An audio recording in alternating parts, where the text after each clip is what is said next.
പരിസ്ഥിതി ദിനമായി നാം ആചരിക്കുന്നത് എന്നാണ്? ജൂൺ 5. 2025 പരിസ്ഥിതി ദിന പ്രമേയം എന്ത്? Ending plastic pollution.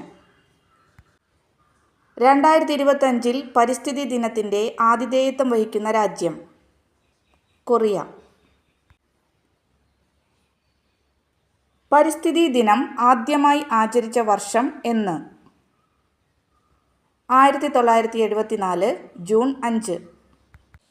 ഇന്ത്യൻ പരിസ്ഥിതി ശാസ്ത്രത്തിൻ്റെ മാതാവ് എന്നറിയപ്പെടുന്നതാര്? മേധാ പട്കർ. ഇന്ത്യൻ പരിസ്ഥിതി ശാസ്ത്രത്തിൻ്റെ പിതാവ് എന്നറിയപ്പെടുന്നതാര്? Professor R Mishra. ഇന്ത്യയിലെ ഏറ്റവും വലിയ വന്യജീവി സങ്കേതം? ഗ്രേറ്റ് ഇന്ത്യൻ ബസ്റ്റാർഡ് വന്യജീവി സങ്കേതം, മഹാരാഷ്ട്ര.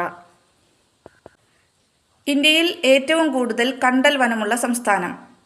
പശ്ചിമ Bengal. World wildlife fund for നേച്ചറിൻ്റെ ചിഹ്നം എന്ത്? ഭീമൻ പാണ്ട. ഫോറസ്റ്റ് റിസർച്ച് ഇൻസ്റ്റിറ്റ്യൂട്ട് സ്ഥിതി ചെയ്യുന്നത് എവിടെയാണ്? ഡെറാഡൂൺ.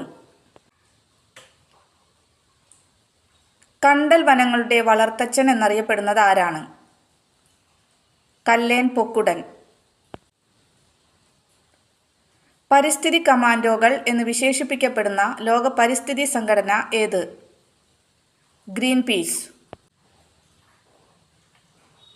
ഇന്ത്യയിലെ ഏറ്റവും വലിയ കടുവ സംരക്ഷണ കേന്ദ്രം? Nagarjuna Sagar tiger reserve, Andhra Pradesh. ലോക പരിസ്ഥിതി പ്രസ്ഥാനത്തിന് തുടക്കം കുറിച്ച റേച്ചൽ കഴ്സൺ രചിച്ച പുസ്തകമേത്? നിശബ്ദ വസന്തം. മരം മുറിക്കുന്നതിന് എതിരെയുള്ള സമരത്തിൻ്റെ ഭാഗമായി റെഡ്വുഡ് മരത്തിൽ 2 വർഷത്തിലേറെ കാലം താമസിച്ച അമേരിക്കൻ യുവതി ആര്? Julia butterfly hill. കേരളത്തിൽ ഏറ്റവും കൂടുതൽ വനഭൂമിയുള്ള ജില്ല ഏത്? ഇടുക്കി. ജൈവ വൈവിധ്യം എന്ന പദം ആദ്യമായി ഉപയോഗിച്ച ശാസ്ത്രജ്ഞൻ ആര്? W.G. റോസൻ. ഇന്ത്യയിൽ ഏറ്റവും കൂടുതൽ വനമുള്ള സംസ്ഥാനം ഏത്? മധ്യപ്രദേശ്.